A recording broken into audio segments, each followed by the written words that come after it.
નમસ્કાર મિત્રો, આજે આપણે બનાવવાના છીએ ખૂબ જ ટેસ્ટી અને ઇઝી ગુજરાતી દેશી સ્ટાઇલ પાસ્તા। ખૂબ જ સરળ, ક્વિક અને મજેદાર। તો ચાલો રેસીપી શરૂ કરીએ। સૌથી પહેલાં આપણે એક મોટું બાઉલ લઈ લઈશું।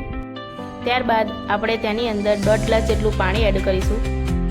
તે પછી તેની અંદર એક મોટું બાઉલ પાસ્તા એડ કરીશું। ત્યારબાદ આપણે એક મોટી ચમચી રિફાઇન્ડ ઓઇલનો ઉપયોગ કરીશું, તેથી આપણા પાસ્તા ચોટે નહીં। હવે આપણે પાસ્તાને 8 થી 10 મિનિટ સુધી કૂક થવા દઈશું। હવે આપણે એક પેન લઈ લઈશું, તેમાં 2 ટેબલસ્પૂન રિફાઇન્ડ ઓઇલ ઉમેરીશું। પછી આપણે 1 ચમચી જીરું ઉમેરીશું। જીરું તતરાઈ જાય પછી 5 કળી બારીક સમારેલું લસણ અને 1 નાનું કતરેલું લીલું મરચું ઉમેરીશું। હવે તેને સુંદર સુગંધ આવે ત્યાં સુધી શેકવતા રહીશું।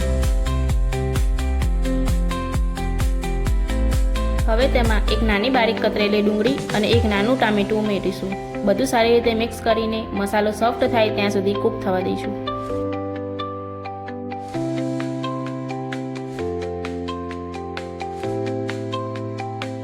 હવે આપણે 1 ચમચી લાલ મરચું પાવડર, 1 ચમચી ધાણા જીરા પાવડર, અડધી ચમચી હળદર અને અડધી ચમચી ગરમ મસાલો ઉમેરી બધા મસાલાને સારી રીતે મિક્સ કરી લઈશું।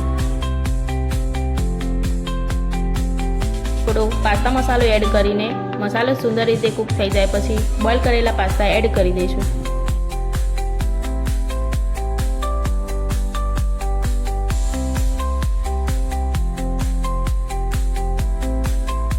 ટોમેટો કેચઅપ પણ ઉમેરીશું। તમે ઈચ્છો તો થોડો સોયા સોસ પણ એડ કરી શકો છો।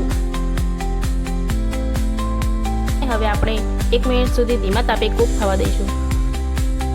હવે આપણે તેમાં 1 કપ પાણી ઉમેરીશું। હવે આપણે ફ્લેવર માટે એક મેગી મસાલો ઉમેરીશું, જેથી મસાલો પાસ્તા સાથે સારી રીતે મિક્સ થઈ જાય।